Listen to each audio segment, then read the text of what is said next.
Hi friends, ಎಲ್ರಿಗೂ ನಮಸ್ಕಾರ. ನಾನು ನಿಮ್ಮ ಪ್ರೀತಿಯ ಬಳ್ಳಾರಿ ಕೃಷ್ಣ. ಎಲ್ಲರೂ ಹೇಗಿದ್ದೀರಾ? ಚೆನ್ನಾಗಿದ್ದೀರಾ ಅಂತ ಭಾವಿಸ್ತೀನಿ.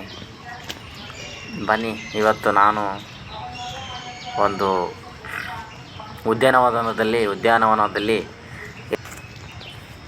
ಸೈನಿಕರು ಬಳಸ್ತಿದ್ದ ವಾಹನಗಳಿವೆಲ್ಲ, ಯುದ್ಧ ಮಾಡಿರ್ತಕ್ಕಂಥ ಕೆಲವು ವಾಹನಗಳಿವೆಲ್ಲ ನೋಡಿ, ನಿಮ್ಮ ಕಣ್ಮುಂದೆ ಇದ್ದಾವೆ. ಎಷ್ಟೋ ಯುದ್ಧಗಳು ಎದುರಿಸ್ತಿದ್ದ ಮಾಡ್ತಿದ್ದ ವಾಹನಗಳಿವೆಲ್ಲ ಸೈನಿಕರು ಬಳಸ್ತಿದ್ದ. ನೋಡಿ ಹೇಗಿದೆ, ಚೆನ್ನಾಗಿದೆ ಅಲ್ವಾ? ಮತ್ತು ಇನ್ನೂ ನನ್ನ ಚಾನಲ್ ಯಾರೆಲ್ಲ ಸಬ್ಸ್ಕ್ರೈಬ್ ಆಗಿಲ್ಲ, ಪ್ಲೀಸ್ ಸಬ್ಸ್ಕ್ರೈಬ್ ಮಾಡಿ, ಸಪೋರ್ಟ್ ಮಾಡಿ. ಸುಮ್ಮನೆ ವೀಡಿಯೋಗಳು ನೋಡ್ತಾ ಇದ್ದರೆ ಕೆಲವರು ಸಬ್ಸ್ಕ್ರೈಬ್ ಮಾಡ್ಕೊತಾ ಇಲ್ಲ, ದಯವಿಟ್ಟು ಮಾಡಿ. ಹಾಗೆ ಇದು ಯುದ್ಧದಲ್ಲಿ ಬಳಸಿದಂಥ ವಾಹನ, ಇದು ಫೈರ್ ಮಾಡುವಂಥ ವಾಹನ ಇದು. ಬನ್ನಿ, ಹಾಗೇ ತೋರಿಸ್ತಾ ಹೋಗ್ತೀನಿ. ನೋಡಿ ಹೇಗಿದೆ, ಹಚ್ಚ ಹಸಿರು ಎಲ್ಲ ಉದ್ಯಾನವನ, ದೊಡ್ಡ ಉದ್ಯಾನವನ ಇದೆ ಆ್ಯಕ್ಚುಲಿ. ಹಾಗೆ ಬಂದರೆ ಇದು ಇದೆಯಲ್ಲ, ಇದು ಯಾವುದಪ್ಪ ಅಂದರೆ ಇದು ಹೆಲಿಕಾಪ್ಟರು. ಇದು ಎಲ್ಲ ಆಲ್ಮೋಸ್ಟ್ ಅಲ್ಲ ಸೈನಿಕರು. ಇದು ಬಂದ್ಬಿಟ್ಟು ರಾಕೆಟ್ ಉಡಾವಣೆ ಮಾಡ್ತಾರೆ, ನೋಡಿರ್ಬೋದು ರಾಕೆಟ್ಗಳೆಲ್ಲ. ಇದು ವಿಮಾನ, ಇದು ಹೆಲಿಕಾಪ್ಟ್ರು. ನೋಡಿ ಚೆನ್ನಾಗಿದೆ ಅಲ್ವಾ? ನಿಮಗೋಸ್ಕರ ಒಂದು ದೊಡ್ಡ ಉದ್ಯಾನವನಕ್ಕೆ ಬಂದು ಎಲ್ಲ ರೀತಿಯ ಆದಂತಹ ಎಲ್ಲ ನೋಡಿಸ್ತಾ ಇದ್ದೀನಿ. ನೋಡಿ ಫ್ರೆಂಡ್ಸ್, ಇದು ವಿಮಾನ ಅಲ್ವಾ? ಚೆನ್ನಾಗಿದೆ.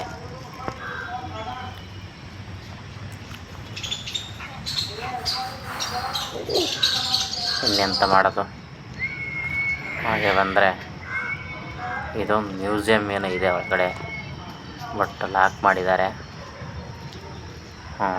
ನೋಡೋಣ ಬನ್ನಿ. ಹಾಗೆ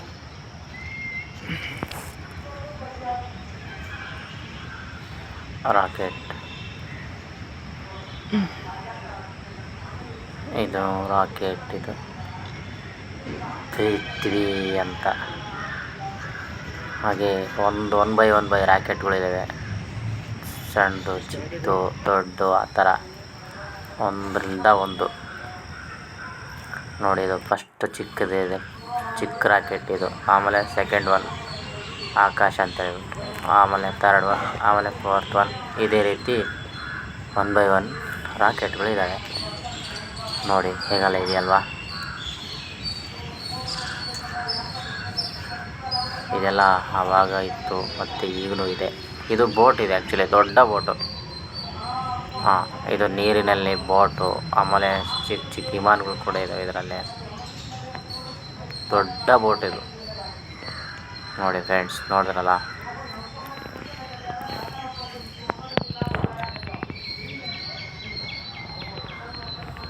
ಇದು ಆ್ಯಕ್ಚುಲಿ ಗ್ಲಾಸಲ್ಲಿ ಇಟ್ಟಿದ್ದಾರೆ.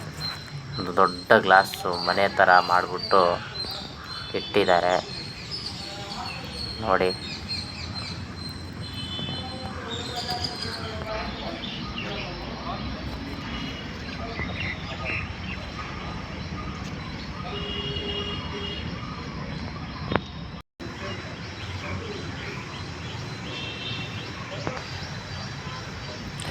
ಇದು ಚಿಕ್ಕದಾಗಿ ಮಾಡಿರ್ತಕ್ಕಂಥ ಒಂದು ದೋಣಿ ಥರ.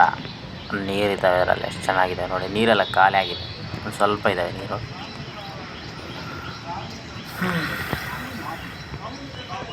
ಆಯಿತು ಫ್ರೆಂಡ್, ತೋರಿಸ್ನಲ್ಲ, ನಿಮಗೆಲ್ಲ ಇಷ್ಟ ಆಯಿತು ಅನಿಸುತ್ತೆ. ನಾನು ಮನೆಗೆ ಹೊರಡುವ ಸಮಯ. ಬನ್ನಿ ಹೋಗೋಣ. ರಾಷ್ಟ್ರೀಯ ಸೈನಿಕ ಸ್ಮಾರಕ ಬೆಂಗಳೂರು. ನಮ್ಮ ಭಾರತ ದೇಶಕ್ಕೆ ಯುದ್ಧ ಮಾಡಿ ಅವರ ಪ್ರಾಣವನ್ನೇ ತ್ಯಾಗ ಮಾಡಿದ ಸೈನಿಕರು ಇವರು. ಅವ್ರಿಗೋಸ್ಕರ ನಾವು ಸೆಲ್ಯೂಟ್ ಹೊಡಿಲೇಬೇಕು. ಇನ್ನೊಬ್ಬರಿಗೆ, ಅನ್ನದಾತರಿಗೆ, ರೈತರಿಗೆ ಕೂಡ ಇವರಿಬ್ಬರಿಗೆ ಹೊತ್ತಿಗೆ ನಾವು ಚಿರಋಣಿ ಆಗಿರ್ಬೇಕಂತ ಹೇಳ್ತಾ, ಆಯಿತು ಫ್ರೆಂಡ್ಸ್, ಮತ್ತೆ ಮುಂದಿನ ವಿಡಿಯೋದಲ್ಲಿ ಸಿಗೋಣ. ಯಾರೆಲ್ಲ ನಮ್ಮ ಚಾನಲ್ ಸಬ್ಸ್ಕ್ರೈಬ್ ಮಾಡಿಲ್ಲ, ಪ್ಲೀಸ್ ಸಬ್ಸ್ಕ್ರೈಬ್ ಮಾಡಿ. ಮತ್ತೆ ಭೇಟಿ ಆಗೋಣ. ಧನ್ಯವಾದಗಳು.